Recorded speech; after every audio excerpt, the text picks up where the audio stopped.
অন্ধ্রমুখী ঘূর্ণিঝড় মান্থা যার ল্যান্ডফল হতে চলেছে আজই কাকিনাড়া বন্দরের কাছে ল্যান্ডফল হতে চলেছে মান্থার এবং এর জেরে শুক্রবার পর্যন্ত রাজ্যে হালকা থেকে মাঝারি বৃষ্টি হতে পারে। সন্ধে বা রাতের মধ্যে কাকিনাড়া বন্দরের কাছে স্থলভাগে মান্থার আছড়ে পড়ার সম্ভাবনা রয়েছে এবং সেই সময় গতিবেগ থাকবে প্রতি ঘন্টায় 110 কিলোমিটার। অরিত্রিক ভট্টাচার্য এই মুহূর্তে আমাদের সঙ্গে টেলিফোনে রয়েছেন। অরিত্রিক, আজই ল্যান্ডফল হতে পারে এই কাকিনাড়া বন্দরের কাছে মান্থার, তার জেরে রাজ্যে আগামী কয়েকদিন কি প্রভাব পড়তে চলেছে? আর এখন আপাতত যে ভোর 5:30টার যে উপগ্রহ চিত্র সেই অনুযায়ী যেটা দেখা যাচ্ছে যে ল্যান্ডফলের সময় আজকে সন্ধ্যে থেকে রাত্রির মধ্যে প্রাথমিকভাবে যেটা মনে করা হচ্ছে অন্ধ্রপ্রদেশের উপকূলে কাকিনাড়া বন্দরের কাছে এটি ল্যান্ডফল হবে এবং তার জেরেই কিন্তু বৃষ্টিপাত এ রাজ্যেও কিন্তু এসে পৌঁছবে। তবে কতটা বৃষ্টি হবে সেটা এখনো পর্যন্ত অস্পষ্ট, কারণ আজকের দিনটায় যেটা বলা হচ্ছে যে বিকেলের পর থেকেই আকাশের পরিবর্তন হবে এবং হালকা থেকে মাঝারি বৃষ্টি আজকে হতে পারে। কিন্তু যে উপকূলবর্তী জেলাগুলো রয়েছে আমাদের রাজ্যের, অর্থাৎ দক্ষিণ 24 পরগনা এবং পূর্ব মেদিনীপুর, সেখানে কিন্তু ভারী বৃষ্টির পূর্বাভাস আজকেও রয়েছে। তবে এই ঘূর্ণিঝড়ের জেরে আগামী দুদিন অর্থাৎ বুধ এবং বৃহস্পতিবার সেখানে কিন্তু বৃষ্টির পরিমাণ বাড়বে এবং দেখা যাচ্ছে যে ভারী বৃষ্টির যে জেলাগুলো যে তালিকা রয়েছে বুধবারই সেটা কিন্তু বেড়ে 6 হয়ে যাচ্ছে। অর্থাৎ উত্তর 24 পরগনা, দক্ষিণ 24 পরগনা, পূর্ব মেদিনীপুর, পশ্চিম মেদিনীপুর, ঝাড়গ্রাম, এই জেলাগুলোতে কিন্তু ভারী বৃষ্টির সম্ভাবনা রয়েছে। বৃহস্পতিবারও সেই পরিস্থিতি বজায় থাকবে। শুক্রবার কিছুটা বৃষ্টি কমতে পারে এবং শনিবার থেকে ফের আবহাওয়ার পরিবর্তন হতে শুরু করবে।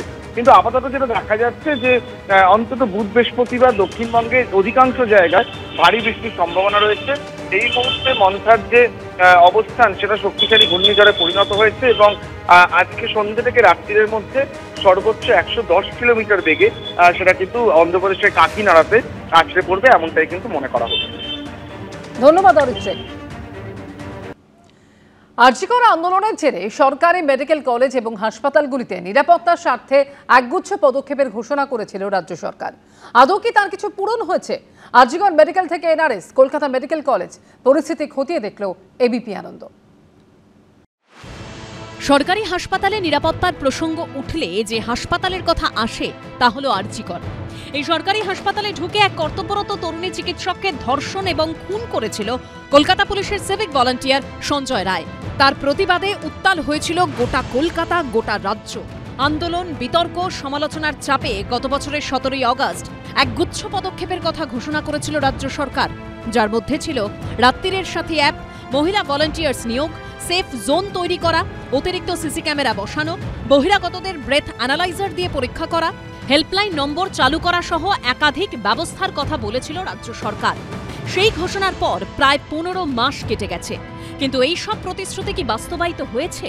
খোঁজ নিতে এবিপি আনন্দ সবার আগে পৌঁছেছিল সেই হাসপাতালে যেখান থেকে আন্দোলনের সূত্রপাত, আরজিকর মেডিকেল কলেজ হাসপাতাল। কি জানা গেল সেখানে পৌঁছে? নিরাপত্তার স্বার্থে যা যা ব্যবস্থা নেওয়া হবে বলে সরকারের তরফ থেকে ঘোষণা করা হয়েছিল, সেই ব্যবস্থা কেন নেওয়া হয়নি সেই প্রশ্নই তুলছেন চিকিৎসক থেকে নার্সদের মধ্যে অনেকেই।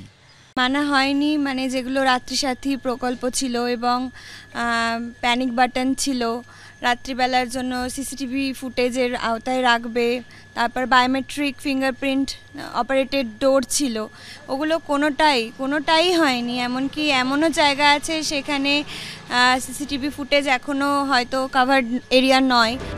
আরজিকর মেডিকেল কলেজের পর আমাদের গন্তব্য নীলরতন সরকার মেডিকেল কলেজ হাসপাতাল।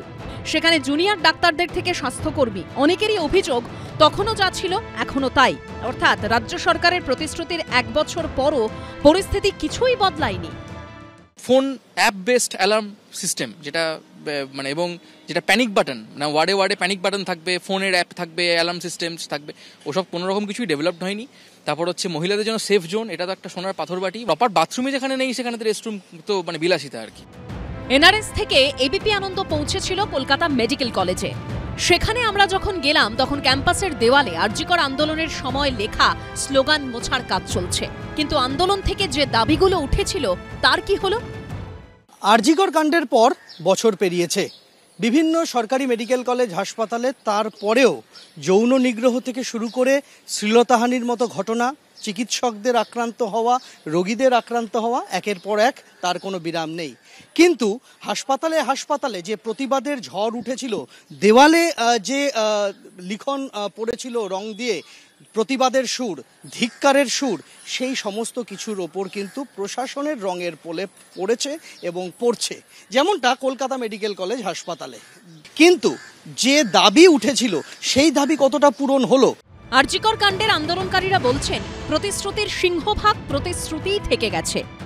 হায়ার অথরিটির অর্ডারে এই লেখাগুলো হয়তো মুছে ফেলা হচ্ছে, কিন্তু যদি প্রতিবাদের জায়গা আবার কোনোদিন উঠে আসে, সবসময় উঠেই আসছে, তো সেই ক্ষেত্রে এগুলো আবার লেখা হবে। সেগুলো তো মানে প্রতিবাদের ভাষা তো এরকমভাবে হারিয়ে দেওয়া যায়। মোবাইল অ্যাপ, তার মাধ্যমে সারাক্ষণ কানেক্টেড থাকা, হেল্পলাইন নাম্বারে ফোন করা, এগুলো কোনোটাই হয়নি। Security checks and breath analyser test, এটা তো মানে সোনার পাথর বাটে, এটা কোনোদিনই হবে বলে আমার মনে হয় না।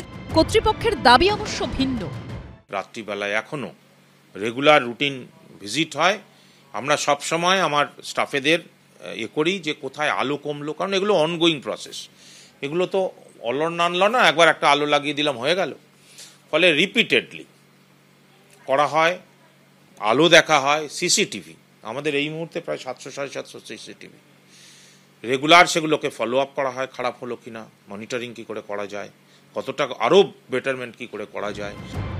যা প্রতিশ্রুতি দেওয়া হয়েছিল আদেও কি তা কোনোদিনও পূরণ হবে, উঠছে প্রশ্ন। সন্দীপ সরকার ও আবির দত্তর রিপোর্ট, এবিপি আনন্দ, কলকাতা। কলকাতার সরকারি হাসপাতালগুলির পাশাপাশি এবার দেখুন জেলাতেও একাধিক যে মেডিকেল কলেজগুলো রয়েছে সেখানকার কি পরিস্থিতি। আরজিকর মেডিকেলে তরুণী চিকিৎসককে ধর্ষণ খুনের পরে প্রতিবাদে গর্জে উঠেছিল কলকাতা সহ গোটা রাজ্য। রাস্তায় নেমেছিলেন হাজার হাজার সাধারণ মানুষ।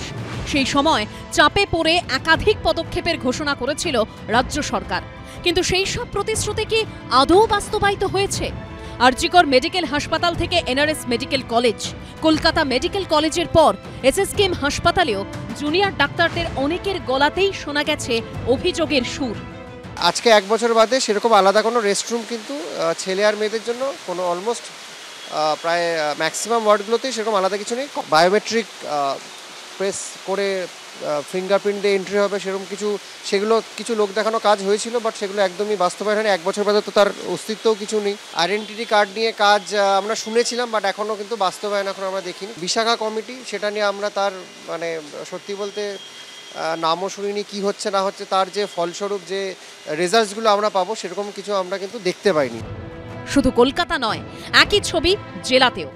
এটি জলপাইগুড়ি মেডিকেল কলেজের আওতাধীন জলপাইগুড়ি 10তলা সুপার স্পেশালিটি হাসপাতাল। রাত 11টায় যখন এবিপি আনন্দের প্রতিনিধি হাসপাতালের গেটের সামনে পৌঁছলেন, তখন সেখানে নেই কোনো নিরাপত্তা রক্ষী। আমরা এই মুহূর্তে দাঁড়িয়ে রয়েছি জলপাইগুড়ির মেডিকেল কলেজের অধীনে সুপার স্পেশালিটি হাসপাতালের সামনে। এটাই হচ্ছে মূল গেট। কোনো রকম রাত্রে নিরাপত্তা কর্মী কিন্তু এখানে নেই। রাত প্রায় 11টা বেজে গিয়েছে। আমি ঢুকছি, মূল গেট দিয়ে প্রবেশ করছি। মূল গেটে ঢোকার আমার ঠিক বাদিকেই একটি ক্যাম্প রয়েছিল। এই ক্যাম্পে কিন্তু একজনও পুলিশ কর্মী কিন্তু এখানে নেই। আমরা দেখতে পাচ্ছি একজন নিরাপত্তা কর্মী কিন্তু এখানে নেই। এই সময় ছেলেকে হাসপাতালে ভর্তি করতে এসেছিলেন ময়নাগুড়ির বাসিন্দা জিতেন চন্দ্র রায়। তার মুখে উঠে এলো নিরাপত্তার ঢিলেঢালা অবস্থার কথা।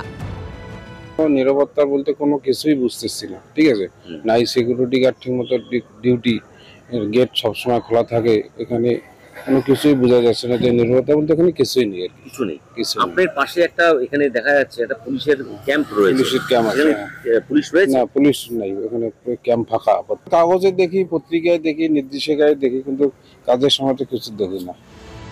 সূত্রের দাবি, অভয়াকাণ্ডের পর হাসপাতাল জুড়ে মোট 350টি সিসি ক্যামেরা বসানোর সিদ্ধান্ত হয়েছিল, কিন্তু বাস্তবে লাগানো হয়েছে তার থেকে অনেক কম।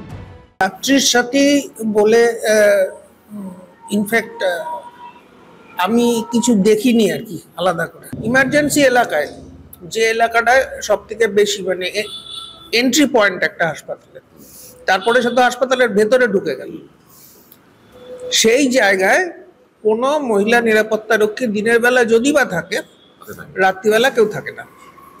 এবং রাত্রিবেলায় হয়তো 2জন নিরাপত্তা রক্ষী থাকে, তারা পালা করে ডিউটি করে এবং একজন বা দুজন পুলিশ কনস্টেবল থাকে, তারা পালা করে ডিউটি করে। পর্যাপ্ত না, সেটা একেবারেই অপর্যাপ্ত। রাত্রির সাথে অ্যাপই হোক বা প্যানিক বাটন, অভয়াকাণ্ডের পর যেসব প্রতিশ্রুতি দেওয়া হয়েছিল কার্যকর হয়নি বেশিরভাগই, বলছেন বর্ধমান মেডিকেল কলেজের জুনিয়র ডাক্তাররা। Security personnel can be more, CCTV footage could be like the CCTV coverage could be better, on the roads पे lighting होनी चाहिए अच्छा, that's it, and the panic button obviously is very much needed. না, panic button already আমাদের হসপিটালে আছে এবং সেটা সরাসরি পুলিশ আউটপোস্ট আমাদের যেটা আছে সেটার সাথেই যোগাযোগ করা আছে, সেটা আছে আমাদের অলরেডি, মানে রাত্রিদের সাথীদের প্রকল্পের সময় সেটা করে দেওয়া হয়েছে এবং আমরা কলেজ ক্যাম্পাসেও এই প্যানিক বাটনের অ্যাপ্রুভাল পেয়ে গেছি।